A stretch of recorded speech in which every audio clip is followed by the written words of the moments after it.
وَلَقَدْ يَسَّرْنَا الْقُرْآنَ لِلذِّكْرِ فَهَلْ مِن مُّدَّكِرٍ۔ الحمد للہ رب العالمین والصلاة والسلام علی سید الانبیاء والمرسلین، اما بعد فاعوذ باللہ من الشیطان الرجیم، بسم اللہ الرحمن الرحیم۔ قابل احترام سورہ اعراف کی 37 نمبر آیت مبارکہ سے آج ہم نے آغاز کرنا ہے، اور اس 37 نمبر آیت مبارکہ سے اور اس سے کچھ پچھلی آیات مبارکہ سے یہ موضوع شروع ہوا تھا کہ مکی صورتوں کا ایک موضوع آخرت بھی ہے، تصور آخرت ہے۔ یہاں اس سورہ اعراف میں جیسے اس کے نام کے ہونے میں ہم نے پڑھا تھا کہ اس کی وجہ تسمیہ کیا تھی کہ جنت، دوزخ اور اعراف یہ 3 مقامات تھے۔ آج کی آیات مبارکہ سے جس موضوع کا آغاز ہے وہ دوزخیوں کا احوال کیا ہوگا، جنتیوں کے احوال کیا ہوں گے، اور مقام اعراف پہ بیٹھنے والے لوگ کیا کریں گے۔ آج کی آیات مبارکہ سے موضوع ہمارا یہ ہے، جو کافی ساری آیات مبارکہ تک ہمارا یہ موضوع چلتا رہے گا، یعنی کافی آیات مبارکہ سورہ اعراف کی تصور آخرت پہ مشتمل ہے۔ جیسے کوئی اور مکی صورت کسی اور مکی موضوع پہ مشتمل ہوتی ہے، جیسے سورہ نحل مکی صورت ہے تو اس کا سب سے بڑا موضوع توحید باری تعالیٰ ہے۔ یہ جو مکی صورت ہے اس کے موضوعات میں بڑا موضوع تصور آخرت ہے، مرنے کے بعد اٹھنا اور وہاں کے لوگ اور ان کی آپس میں گفتگو۔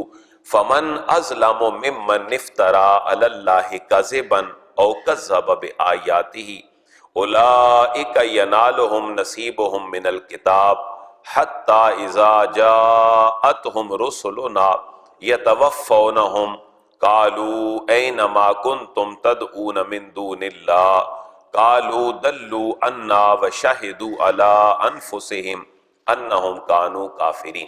یہ سارا حال قیامت کے احوال میں سے ہے جو آیت مبارکہ میں نے آپ کے سامنے پڑھی ہے۔ سب سے پہلا تصور آخرت کے منکرین کا جرم کتنا بڑا ہے اس کو اللہ نے اس جملے سے واضح کیا ہے، فمن اظلم ممن افترا۔ فا کا معنی پس، من کا معنی کون ہے، اظلم جو اس بندے سے زیادہ ظالم ہو، ممن افترا جس نے بہتان باندھا، جس نے من گھڑت بات کہی، اللہ اللہ کے بارے میں، کذبا جھوٹ موٹ کی، خود گھڑ کے جھوٹی بات کی، او کذب بآیاتہ یا اس سے بڑا ظالم کون ہو سکتا ہے، او کذب جس نے جھٹلائی بآیاتہ اللہ تعالیٰ کی آیات اور اس کے احکامات۔ یہاں 2 تصورات ہیں، ایک اللہ تعالیٰ کا انکار اور ایک اللہ تعالیٰ کے احکامات کا انکار۔ تو اللہ فرما رہے اس سے زیادہ ظالم کون ہے جو اللہ کا انکار کرتا ہے، اس کے لیے جھوٹ موٹ کی باتیں کرتا ہے، یا اس کے احکامات کو جھٹلاتا ہے۔ پتہ یہ چلا کہ اللہ تعالیٰ کو ماننا اور اللہ تعالیٰ کے احکامات کو ماننا یہ دونوں اللہ کے احکامات میں سے۔ یہ جو لوگ ہیں اللہ پر جھوٹ باندھتے ہیں اور اللہ کی آیات اور احکامات کو جھٹلاتے ہیں، یہ ہیں کون اور ان کے ساتھ ہوگا کیا؟ اولئک، یہ وہ لوگ ہیں، یہ اسماء اشارہ میں سے ہم نے پڑھا تھا، اولئک یہ وہ لوگ ہیں، ینالہم نصیبہم، نالا ینالو کا معنی ہے پانا، گین کرنا، حاصل کرنا، ینالہم نصیبہم من الکتاب، انہیں مل جائے گا، نصیبہم ان کا حصہ ان کو مل جائے گا، من الکتاب جو کتاب کے اندر اللہ نے لکھا ہوا ہے، لوح محفوظ پہ لکھا ہے، ان کی قسمتیں لکھی ہیں، جو کچھ ان کا معاملہ ہے یہ ضرور انہیں مل جائے گا۔ حتی اذا جاءتہم رسلنا یتوفونہم، اب اللہ تبارک و تعالیٰ جب ان کی تصور آخرت کو اس کی پہلی اکائی سے بیان کیا ہے، جب فرشتہ سامنے آ کر کھڑا ہو جاتا ہے، حتی یہاں تک کہ اذا جاءتہم، اذا جب جاءتہم آئیں گے ان کے پاس، رسولنا ہمارے بھیجے ہوئے رسول، یعنی اللہ تبارک و تعالیٰ نے صرف پیغمبران کو، انبیاء کرام کو ہی رسول نہیں کہا، بلکہ رسول بمعنی میسنجر اللہ نے فرشتوں کو بھی قرآن مجید میں کہا ہے، پیغام پہنچانے والا۔ تو موت کا پیغام، رزق کا پیغام، ڈیوٹیوں کا جو انتظام اللہ نے فرشتوں کا لگایا ہے اس کو بھی رسل کے لفظ سے تعبیر کیا گیا، یہاں تک کہ جب آئیں گے ان کے پاس رسولنا ہمارے بھیجے ہوئے فرشتے، یتوفونہم جو قبض کریں گے ان کو، جو ان کے اوپر موت طاری کر دیں گے، جب اس وقت ان کے پاس فرشتے آئیں گے،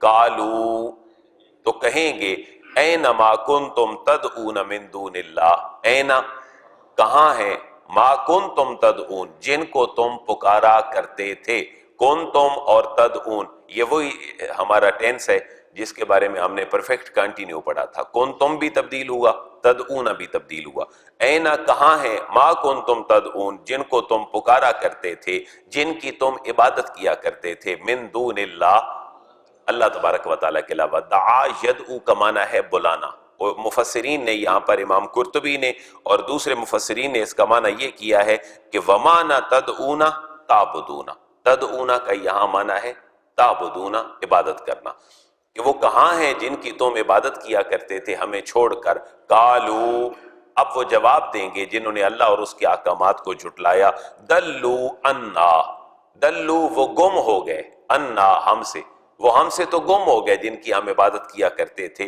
وَشَهِدُوا عَلَىٰ أَنفُسِهِمْ أَنَّهُمْ كَانُوا كَافِرِينَ، وَشَهِدُوا واو کا معنی، اور شاہدوا وہ گواہی دیں گے، عَلَىٰ أَنفُسِهِمْ اپنے آپ کے خلاف بھی، کیونکہ اب ان کو حقیقت اپنی آنکھوں کے سامنے نظر آ رہی ہوگی، وہ اس بات کی گواہی دیں گے انہم کانوا کافرین، انا بے شک ہم وہ سارے کے سارے کانو تھے کافرین انکار کرنے والے۔ اب یہاں اس آیت مبارکہ سے جو موضوع چلا ہے اس کو آپ اینڈ تک اگر دیکھیں گے تو قرآن خاکہ کیسے کھینچتا ہے مختلف تصورات کا اور حقیقتوں کا، وہ اس کی ہماری تربیت کا ایک حصہ ہے بنی نوع آدم کا، کہ تصور آخرت کا انکار تھا اہل مکہ کی طرف سے، اللہ نے بات وہاں سے شروع فرمائی، بھائی تم نے آخرت میں جب آنا ہے تو خرابی تمہاری کہاں سے ہے، جنہوں نے اللہ کو جھٹلایا، جنہوں نے اللہ کے احکامات کو جھٹلایا وہ اپنا حصہ پا لیں گے، ہمارے فرشتے ان کے پاس آتے ہیں، وہ ان کی روح قبض کریں گے، ان سے پوچھیں گے کہ وہ کہاں ہیں جن کی تم عبادت کیا کرتے تھے، تو وہ کہیں گے وہ تو ہم سے گم ہو گئے، بچھڑ گئے، دور ہو گئے، اور وہ اپنے ذات کے خلاف پھر گواہی دیں گے کہ واقعی اللہ ہم وہاں پر جھوٹے تھے، ہم تو بتوں کی عبادت کیا کرتے تھے۔ یہ ایک ایسا تخیل ہے جو بالکل ان کی پہلی بیماری سے شروع کیا گیا ہے۔ اب یہ چلتے چلتے آگے کہاں تک پہنچے گا، قَالَ ادْخُلُوا فِي أُمَمٍ قَدْ خَلَتْ مِن قَبْلِكُم مِّنَ الْجِنِّ وَالْإِنسِ فِي النَّارِ كُلَّمَا دَخَلَتْ أُمَّةٌ لَعَنَتْ أُخْتَهَا، یہ آگے طویل آیت مبارکہ ہے لیکن موضوع وہی چل رہا ہے، آخرت کے انکار پہ ان کو ریئلائز کروایا جا رہا ہے۔ کالا جب وہ آ جائیں گے پھر اللہ کے حضور تو کالا اللہ تعالیٰ ان کو فرمائے گا ادخلوا داخل ہو جاؤ، فی امم، فی کا معنی میں، امم ان امتوں میں، ان گروہوں میں، ان لوگوں میں۔ آپ دیکھیں کسی بڑی سی پارٹی کوئی ارینج کی گئی ہو تو آتے ہیں جاننے والے جاننے والوں کے ساتھ بیٹھ جاتے ہیں، باقاعدہ الگ سے ارینجمنٹس ہوتے ہیں سب کے لیے، بالکل یہی کیفیت۔ کالا اللہ فرمائے گا ادخلوا داخل ہو جاؤ، چلے جاؤ، فی امم ان گروہوں میں، ان لوگوں میں، قد خلت من قبلکم، قد تحقیق، خلط جو گزر چکے ہیں یعنی آ چکے ہیں تم سے پہلے، من قبلکم تم سے پہلے، تم سے پہلے جو تمہارے بھائی اور تمہارے نظریاتی لوگ اور تمہارے ساتھ ہم آہنگی رکھنے والے لوگ جو پہلے آ چکے ہیں، من الجن والانس، من کا معنی سے الجن جنوں میں سے، والانس اور انسانوں میں سے، فی النار آگ میں، دوزخ میں، جو دوزخ میں آ چکے ہیں جنات اور انسانوں میں سے ان کے ساتھ تم بھی آ جاؤ اور تم بھی یہاں پر بیٹھ جاؤ۔ اب وہی کیفیت تصور مزید آگے بڑھ رہا ہے، کلما دخلت امت لعنت اختہا، کلما جب کبھی بھی، کلما جب کبھی بھی، داخلت داخل ہوگی، امتن کوئی امت، کوئی گروہ، یہاں امت بمانا وہ امت نہیں ہے جیسے امت محمدیہ ہے یا کسی اور نبی کی امت ہے، امت بمانا گروہ ہے، اس وقت سارے کے سارے اللہ اور اس کے رسولوں کے منکر ایک گروہ شمار ہوں گے اور اللہ اور اس کے رسول کا اقرار کرنے والے ایک گروہ شمار ہوں گے۔ کلما دخلت جب بھی داخل ہوں گی امتن کوئی امت، لعنت اختہا، لعنت وہ لعنت بھیجے گی، اختہا اخت کا لغوی معنی ہوتا ہے بہن، اختہا اپنے سے پہلے آنے والی اس کی جو بہن، اس کی جو نظریاتی قوم، اس کے جو نظریاتی اور عملی بھائی پہلے آ چکے ہوں گے، وہ کہا جائے گا وہ اس کے اوپر لعنت کرے گی کہ ہمارے آنے سے بھی تمہیں احساس نہیں ہوا تھا، ہم تم سے پہلے آ چکے تھے۔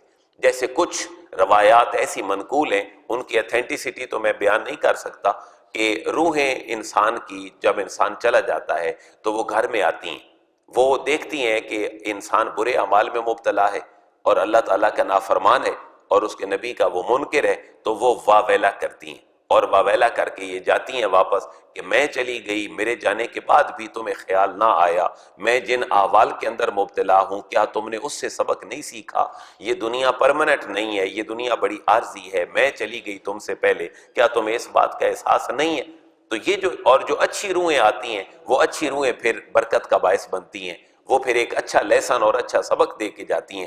وہی کیفیت یہاں پر بھی ہے، کلما دخلت امت، جب بھی داخل ہوگی کوئی امت تو لعنت اختہا، تو وہ لعنت بھیجے گی دوسری امت پر، یعنی اپنی بہن پر۔ اخت کا معنی لغوی کیا ہے؟ بہن، اور اخن کا معنی ہے بھائی، اسی سے ہے انما المؤمنون اخوہ، مسلمان آپس میں بھائی بھائی ہیں۔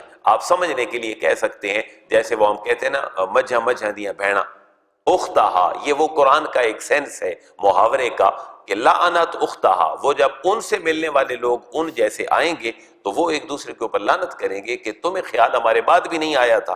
حتی اذا ادارکوا فیہا جمیعا قالت اخراہم لأولاہم ربنا ہؤلاء اضلونا فآتہم عذابا ضعفا من النار۔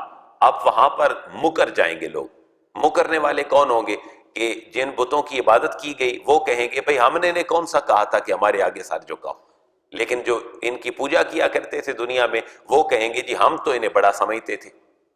اب وہ بت، یہ بت بھی آپ ذہن میں رکھیں کہ قرآن قیامت تک کے لیے ہدایت ہے، یہ ضروری نہیں ہے کہ ایک بت کسی لکڑی اور پتھر کا بنا ہے تو ہم اس کی پوجا کریں۔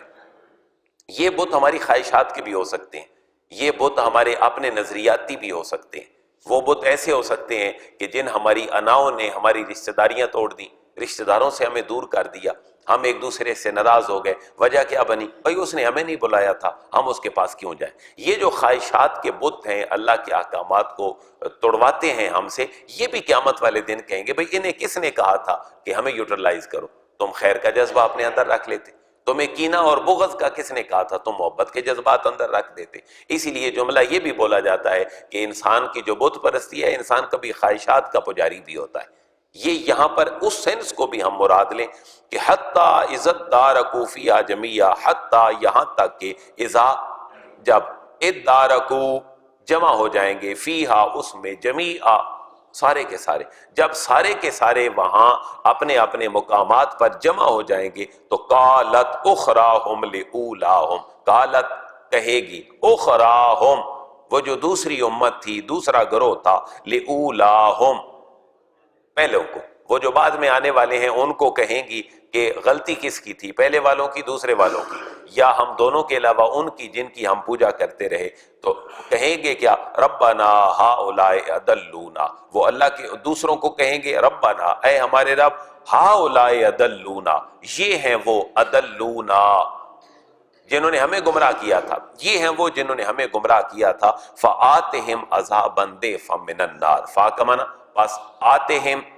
اللہ ان کو دے، عذاباً عذاب، ضعفا دگنا عذاب دے، من النار آگ میں سے، اللہ ان کو آگ میں سے دگنا عذاب دے۔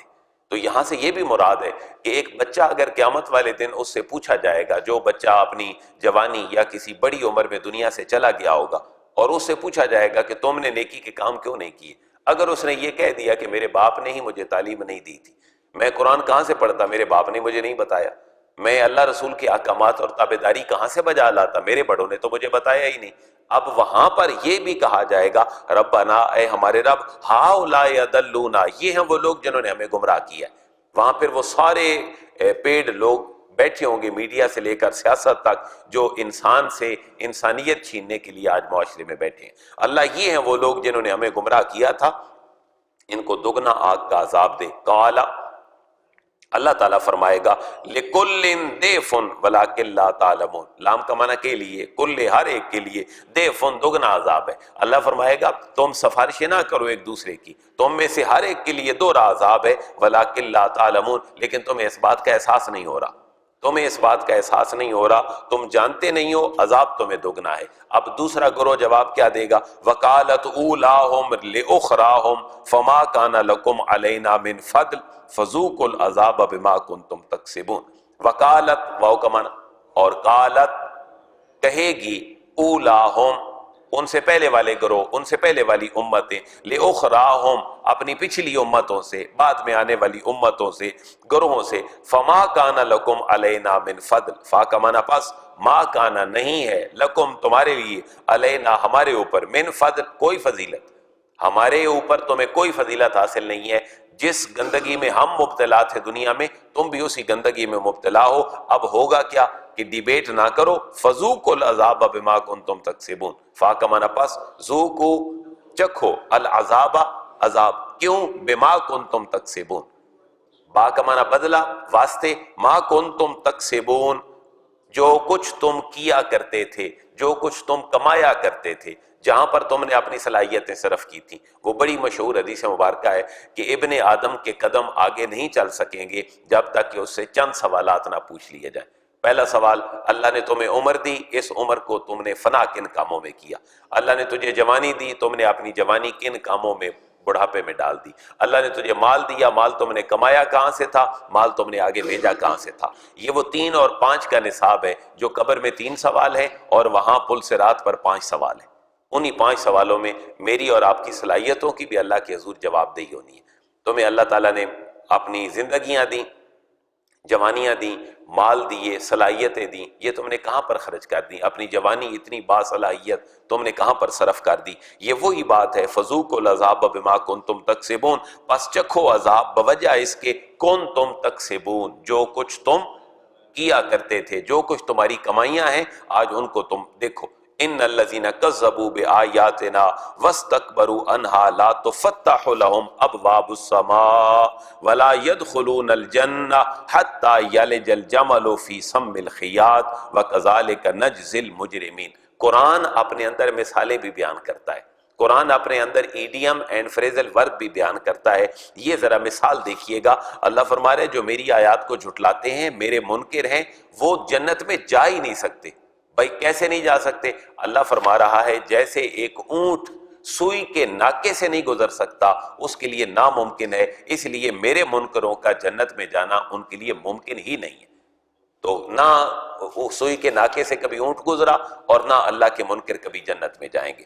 ان الذین کذبوا، بڑی آسان ورڈنگ ہے، ذرا ترجمے کی جانب آپ غور فرمائیں گے۔ ان بے شک، الذین وہ لوگ جو جنہوں نے، کذبوا جھٹلایا، کذبوا فعل ہے، الذین اس میں موصول ہے، ان حروف مشبہ بالفعل ہے۔ اب الذین کی بھی پوری گردان ہے 6 لفظوں کی، الذی، اللذان، الذین، اللتی، اللتان، اللاتی۔ کذبوا کی بھی پوری گردان ہے، یہ فعل ماضی ہے، پاسٹ انڈیفینٹ، کذبا اسے ایک نے جھٹلایا، کذبا، کذبوا، کذبت، کذبتا، کذبنا، تو نے جھٹلایا، کذبتا، کذبتما، کذبتم، کذبتے، کذبتما، کذبتن، کذبتو، کذبنا۔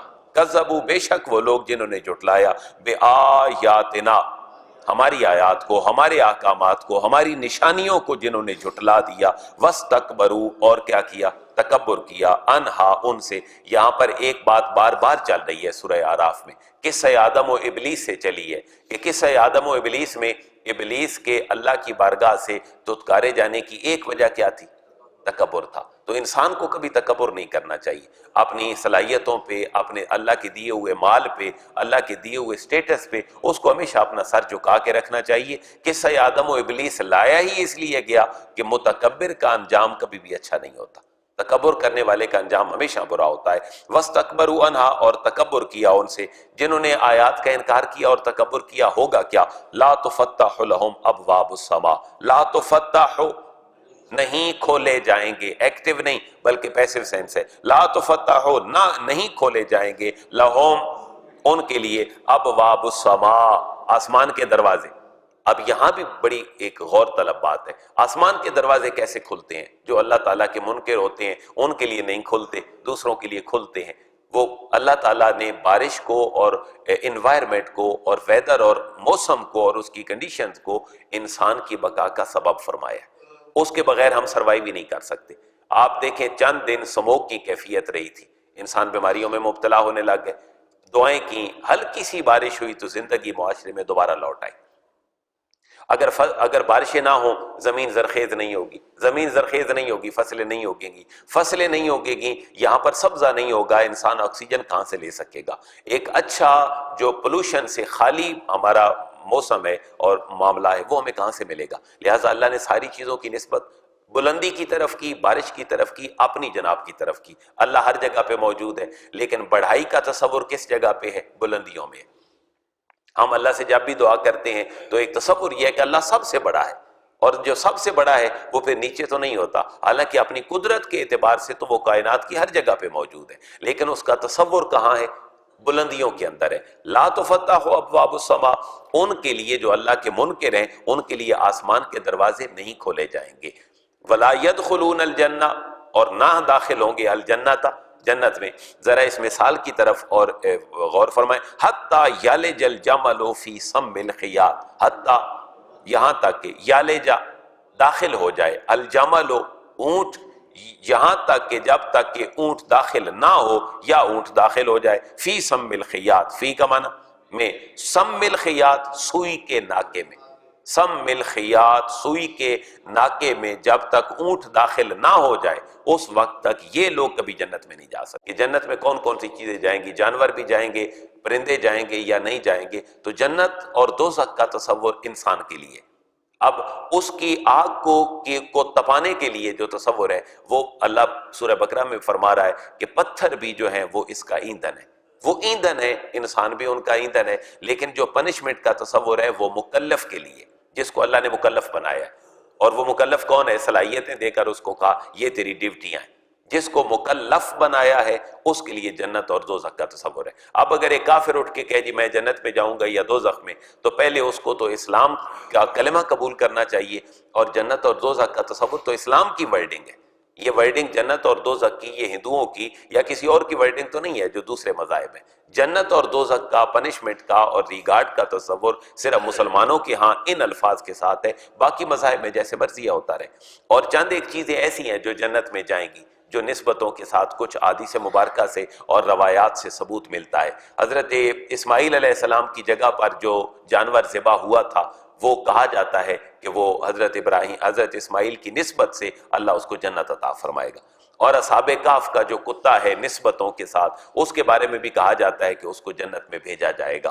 تو یہ ایک اس لیے ہوگا کہ اللہ تعالیٰ کے احکامات اور اللہ کی ذات سب سے بڑی ذات ہے، اس کے ساتھ جس کا تعلق ہے وہ تعلق بڑا تعلق ہے۔ آپ ذرا یہ دیکھیں، یہاں ہماری مسجد میں جماعت کے ساتھ نماز پڑھنے کا 27 گنے ثواب ہے، لیکن یہی نماز اگر مسجد حرام میں ہو تو رب بھی وہی ہے، قرآن بھی وہی ہے، قبلہ کعبہ بھی وہی ہے، لیکن وہاں نمازوں کا ثواب کہاں تک پہنچ جاتا ہے؟ 1,00,000، اور مسجد نبوی میں 50۔ یہ ہے نسبت کا تعلق۔ ایک ہی بھٹے میں پکنے والی 2 اینٹیں اگر ایک واش روم میں لگ جائے تو ہمارے ہاتھ لگیں تو ہم کہتے ہیں کہ جی جراثیم زدہ ہو گئے ہمارے ہاتھ، وہی اینٹ اگر کسی مسجد کی یا کسی اچھی جگہ کی ایک نسبت حاصل کر لیتی ہے تو وہ ہمارے لیے بڑی محترم ہوتی ہے، پھر ہم جوتا پہن کے بھی وہاں نہیں آتے۔ تو نسبت کا جو تصور ہے یہ ہر جگہ پہ قائم رہتا ہے، اور نسبت ہماری کیا ہے؟ اللہ کے رسول کے ساتھ نسبت ہے، اللہ کے ساتھ ایک نسبت ہے۔ اور جنت اور دوزخ کا تصور اسلام کے لیے ہے، کسی اور مذہب میں کسی اور سینس میں بھی ہو سکتا ہے۔ حتی یلج الجمل فی سم الخیاط، اس وقت تک وہ جنت میں داخل نہیں ہوں گے جب تک کہ داخل نہ ہو اونٹ سوئی کے ناکے میں۔ وَكَذَلِكَ نَجْزِي الْمُجْرِمِينَ، اور پھر بتا دیا کہ وَكَذَلِكَ نَجْزِي الْمُجْرِمِينَ، واو کا معنی اور کا، اسی طرح نجزی ہم بدلہ دیتے ہیں، ہم جزا دیتے ہیں، المجرمین مجرموں کو، ہم مجرموں کو اسی طرح سزا دیتے ہیں۔ صرف ایک آیت پھر قرآن کا کمپیریٹیولی اسلوب آج کی آیات میں ہمارا اختتام تک پہنچے گا۔ لَهُم مِّن جَهَنَّمَ مِہَادٌ وَمِن فَوْقِهِمْ غَوَاشٌ وَكَذَلِكَ نَجْزِي الظَّالِمِينَ۔ مجرم اور ظالم ان دونوں کو الگ سے اس لیے ذکر کیا کہ مجرم کسی بھی جرم میں مبتلا ہو سکتا ہے، لیکن ظالم وہ ہے جو انسانوں کو اللہ رسول کے سے دور کر دے، اور جیسے کفار کرتے تھے، اہل مکہ کرتے تھے۔ قرآن میں بار بار یہی تو کہا گیا کہ جس شہر میں تم بستے ہو اہل مکہ، یہ شہر تو میرے خلیل ابراہیم نے بنایا تھا، تم اولاد اس کی ہو، نظریاتی طور پر تمہارے بڑے انہی سے تعلق رکھتے تھے، تم کن راہوں پہ چل پڑے ہو، لہذا تم نے غلطی کی ہے، تمہیں سزا بھی اس کی بڑی ملے گی۔ لَهُم مِّن جَهَنَّمَ مِہَادٌ وَمِن فَوْقِهِمْ غَوَاشٌ، لَهُم ان کے لیے ہے، من جہنم دوزخ سے ہی، مہاد ان کا بچھونا، جیسے مہد کہتے ہیں نا ماں کی، اطلب العلم من المہد الی اللحد، مہد کہتے ہیں بچھونے کو، گود کو، ماں کی گود سے نکلنے سے، ہوش سنبھالنے سے، اس کو مہد کہا جاتا ہے۔ لہم من جہنم مہاد، ان کا بچھونا اور ان کی گود وہ بھی جہنم ہوگی، ومن فوقہم غواش، اور ان کے اوپر جو ان کو ایک چادر دی جائے گی وہ بھی جہنم کے ساز و سامان میں سے ہوگی۔ واو کا معنی اور، من کا معنی سے، فوقہم ان کے اوپر، غواش جو ان کا اوڑھنا بچھونا ہوگا۔ یہ غواش اور غاشیہ سورہ بھی ہے غاشیہ، اس کا معنی ہے جیسے غشاوہ نکلا ہے، پردے کے معنوں میں ہے، تو غواش ان کا اوڑھنا اور ان کا بچھونا بھی دوزخ کا ہوگا، دوزخ کے مٹیریل سے بنا ہوگا، اور ان کا بچھونا بھی دوزخ کا ہوگا۔ وَكَذَلِكَ نَجْزِي الظَّالِمِينَ، واو کا معنی اور، کذالک اسی طرح، نجزی ہم جزا دیتے ہیں، الظالمین ظالموں کو، ظالم نے ظلم کیا تھا دنیا میں، اس نے لوگوں کی دنیا جہنم بنائی تھی، اب اس کی اپنی جو آخرت ہے اس کو جہنم کی مثال دے کر فرمایا جا رہا ہے۔ اب کل سے ہمارا اسلوب وہ ہوگا کہ قرآن کا اسلوب کمپیریٹیولی ہے، قرآن نیک اور برے دونوں لوگوں کا ذکر کرتا ہے۔ اب برائی کا تذکرہ ہوا تو کل سے شروع ہوگا والذین آمنوا، اب جتنی باتیں ان کی جو اللہ اور اس کے رسول کے منکر تھے، اتنی ہی باتیں اللہ مومنوں کی بھی فرمائے گا، تاکہ ایک شکر کرے یعنی مومن، اور ایک بندہ ایمان کی طرف راغب ہو یعنی کافر۔ اپنا برا انجام پڑے تو مومنوں سے متاثر ہو، مومن برے بندے کا برا انجام پڑے تو شکر کریں کہ اللہ تم نے ہمیں اس گروہ کے اندر پیدا نہیں کیا۔ جیسے آپ دیکھیں ہم نماز میں رکوع کتنے کرتے ہیں ایک رکعت میں؟ ایک، اور سجدے کتنے ہیں؟ دو۔ رکوع بھی فرض ہے، سجدہ بھی فرض ہے، لیکن کہا یہ جاتا ہے کہ یہ جو دو سجدے ہیں ان میں دوسرا سجدہ سجدہ شکر ہوتا ہے۔ پہلا سجدہ اللہ کی طرف سے فرض ہے، اس کے بغیر نماز نہیں ہوتی۔ دوسرا سجدہ پہلے سجدے کے شکر کے طور پر ہے کہ اللہ تو نے ہمیں ان لوگوں میں شمار کیا ہے میرا کہ جو تیری بارگاہ میں سر جھکاتے ہیں، مجھے توفیق دی ہے اللہ، پھر اللہ کی بارگاہ میں انسان ایک دوسرا سجدہ کر دیتا ہے، ایک فرض پورا اور ایک اللہ کی بارگاہ میں شکر۔ اللہ ہمیں بھی قلبی طور پر، لسانی طور پر، عملی طور پر شکر کی توفیق نصیب فرمائے۔ وما علیہ الا البلاغ۔